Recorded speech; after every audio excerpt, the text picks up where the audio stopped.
તો આજે રવિવાર અને પાછા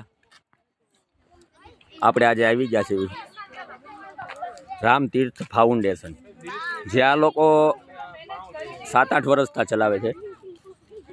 આપણે આ ટીમને એક ભાઈ ઊભા છે ને મળવી. હાલો ભાઈ, જય શ્રી કૃષ્ણ. જય શ્રી કૃષ્ણ. કેમ છો?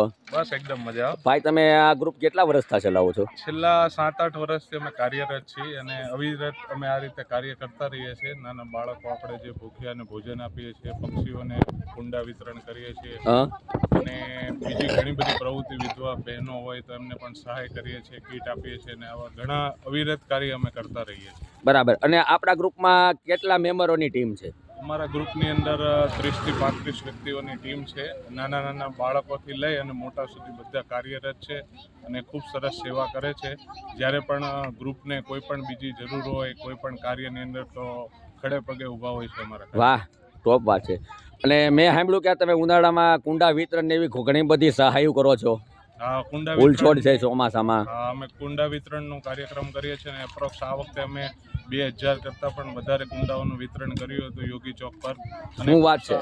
એવો પ્રતિસાદ મળ્યો છે અને આવનારા સમયની અંદર અમારો એક બીજો પ્લાનિંગ છે કે અમે પોલીસોને વરિયાળી શરબત પાવાનું, જે પણ પોલીસ કર્મી જે નિરંતર આ તડકાની અંદર સેવાઓ આપે છે, એમના માટે અમે વરિયાળી શરબતનું પણ આયોજન કરવા જઈ રહ્યા છીએ ટૂંક સમયની અંદર. વાહ ભાઈ, તમારા વિચાર અને તમારા જે ગ્રુપની જે મદદ છે, તમારા ગ્રુપના જે વિચાર છે, તો તમે લોકો ખરેખર ધન્યવાદને પાત્ર છો.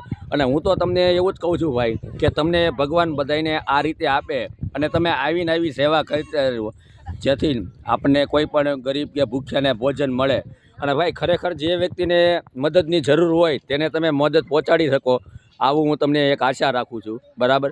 અને આપણા ટીમના લીડરના જે પ્રમુખ છે, તમારે એનું નામ શું છે ભાઈ? અમારા મનનભાઈ ગોંડલિયા, એ પણ ખૂબ અવિરત સેવાઓ કરતા હોય છે. એમના બિઝી શેડ્યુલમાંથી પણ અમને સેવાનો લાભ લેતા હોય છે અને ખૂબ સરસ એમના નેતૃત્વ હેઠળ આખું અમારું ફાઉન્ડેશન ખૂબ સારી રીતે કાર્ય કરી રહ્યું છે. સરસ. લ્યો ભાઈ, તમને અને તમારા ગ્રુપની આજે મેં મુલાકાત, હું તો અવારનવાર મળું છું, પણ આજ મને એમ છું કે આજ થોડીક માહિતી તમારા ડિટેલ સહિત આ બધાની લઈ લઉં. ધન્યવાદ.